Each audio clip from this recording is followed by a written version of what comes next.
Hello everyone, in this video we are going to discuss unilateral Laplace transform.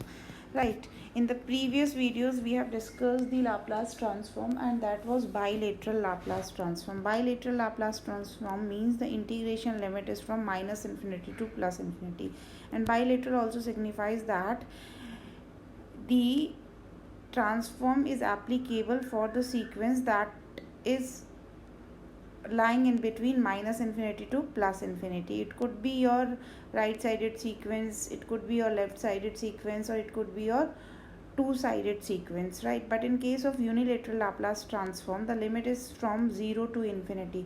If the limit is from 0 to infinity, it means it is defined, the sequence is defined only for t greater than 0, or it is a right sided sequence.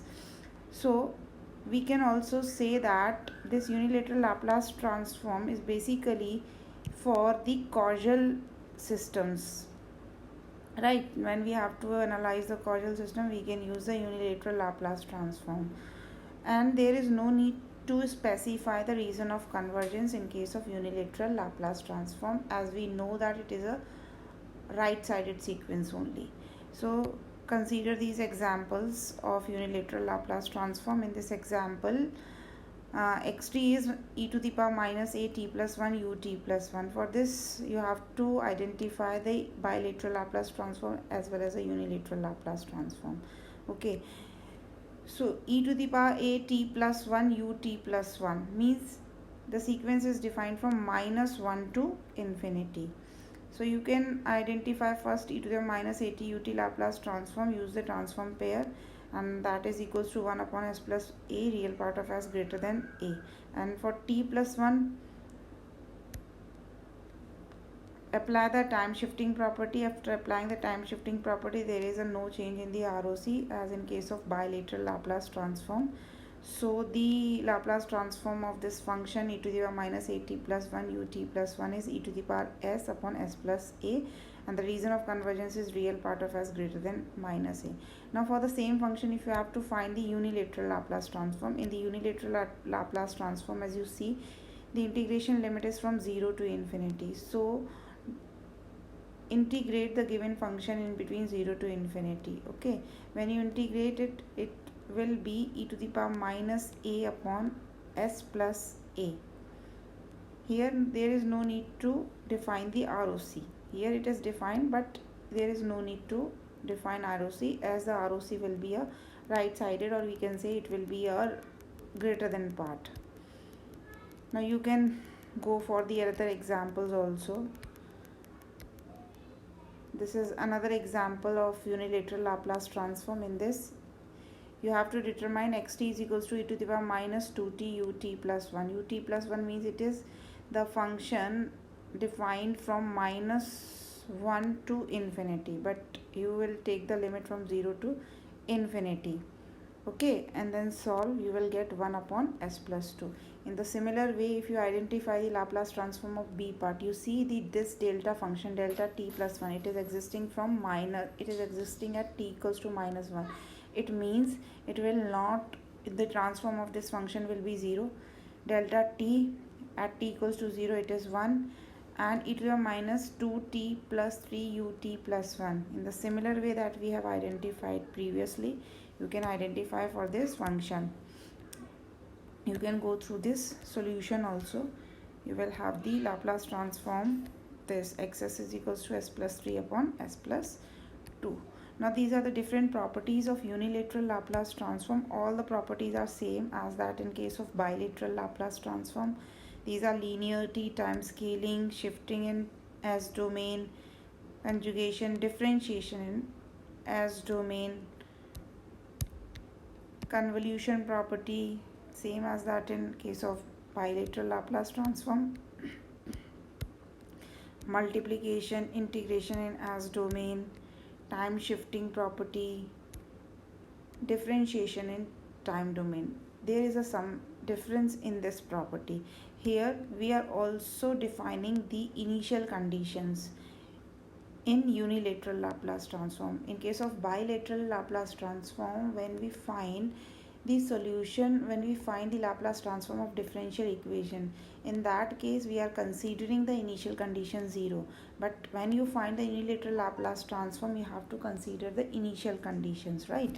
So this is the property when you used it in unilateral Laplace transform, then the Laplace transform will be dxt over dt as xs minus x0 minus means the initial condition at t equals to 0 minus. Similarly, in general, when the degree is n, this transform can be written as this. So there are some questions based on this property.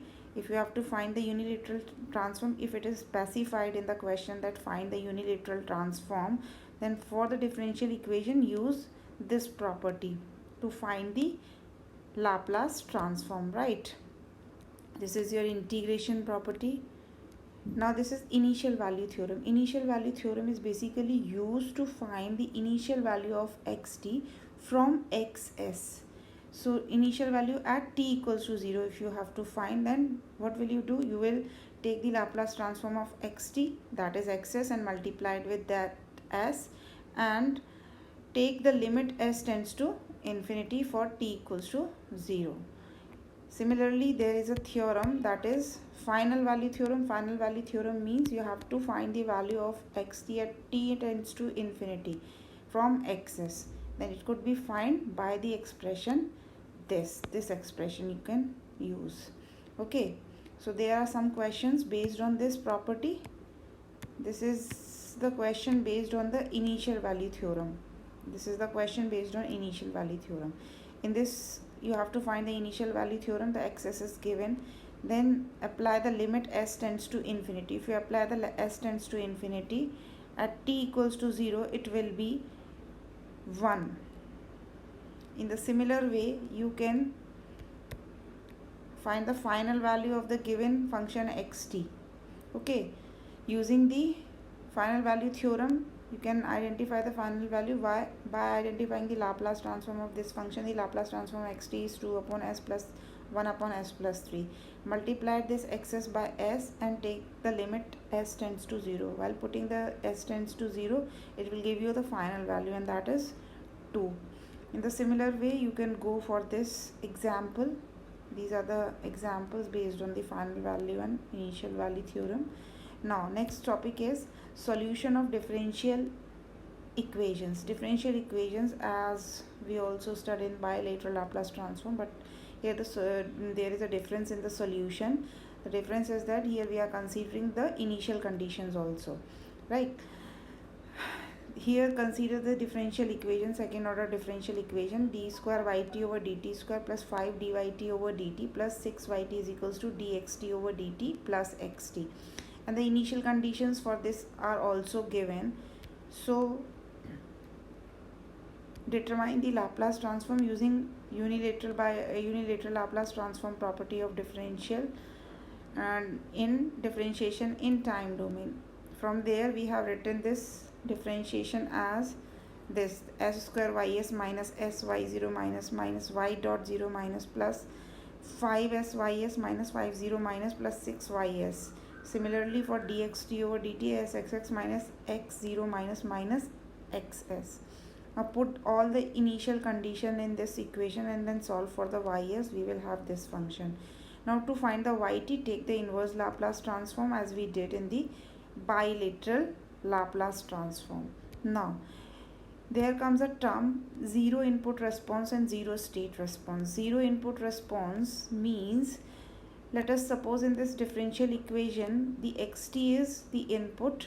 So when you take the input part 0, then the solution of this equation will give you the zero input response, right?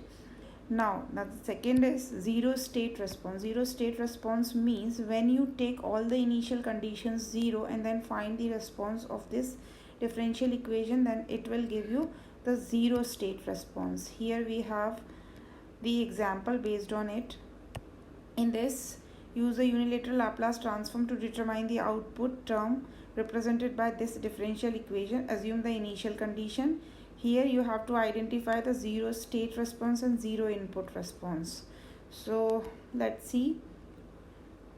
The Laplace transform of this differential equation is this. Okay, this is ys, this is the ys. In this we have divided the response in the two initial condition terms and the input term separately. Okay, 0 input term and 0 state term we have considered it separately, right? So when you have to find the 0 input response, take this part 0. When you have to find the 0 state response, take this part 0 respectively, and then solve the solution. That here we have given it is a 0 input response or natural response, 0 state response or forced response. In the similar way we have solved all these questions. You can go through all these questions. Thank you so much.